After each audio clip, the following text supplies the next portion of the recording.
Asian banking and finance recently caught up with Steve Ellis of Wells Fargo at Sibos 2012.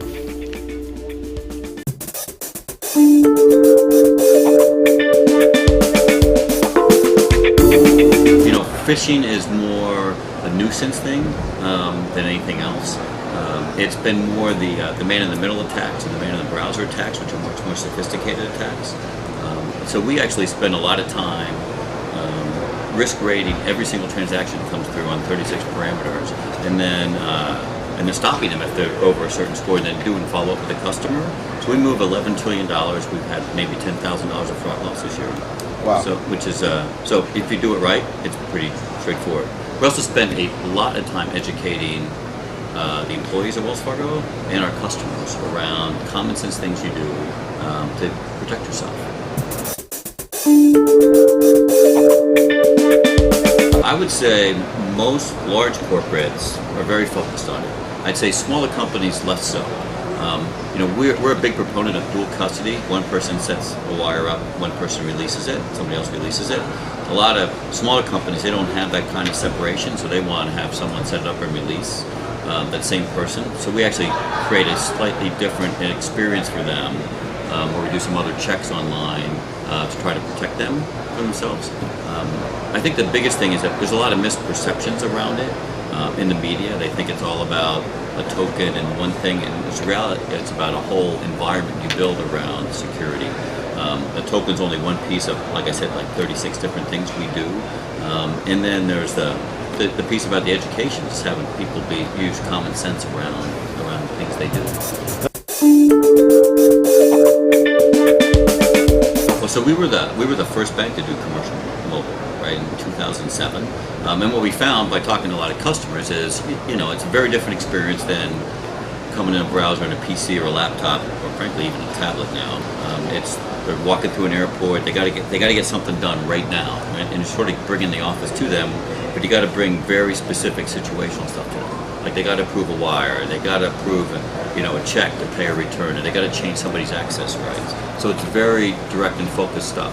The second thing that is a big chunk on mobile is people who use commercial cards and corporate cards when they're out, to be able to put all that stuff in their mobile phone while they're out in the field, because they're out in the field a lot. So that's actually 40% of our, almost 38%, almost 40% of our commercial card customers use the mobile application, and about 10% of our wire and our payment customers do. And it's been growing very fast, right? So it's growing 200+% in the last couple of years, as more people get comfortable with it and get comfortable with the security and the trust factor. So we think social is a really big deal. There's three pieces to it. So one is, what are people saying about you out in the marketplace, and what are you doing about it, right?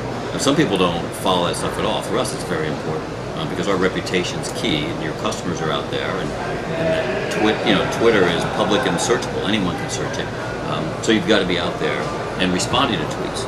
Most of them actually aren't bad. They're just things people are doing. But anyway, that's a reputation side. The second piece of it is, how do you meet customers, or can you access and interact with customers and improve that customer experience? So there's a number of things we do there, some around tweets and some around pushing pages out to Facebook for mortgage brokers or fund advisors who have their private page there, and then we can actually track and monitor all that activity for regulatory reasons. But it's another way to reach customers. And then the third piece is how you use social inside your company to help people connect.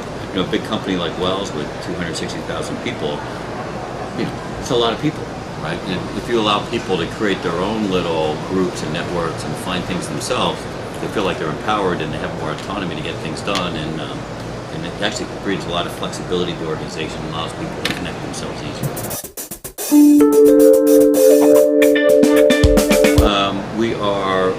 We are piloting several things like Chatter and Jive and tools like that. We actually are working with some startup companies that actually have like private, I want to call private Facebooks, for lack of a better terminology, that you can bring inside the enterprise and do it that way.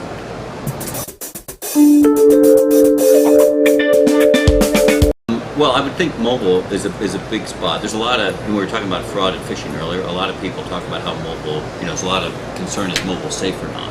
And but we have never had a loss on mobile.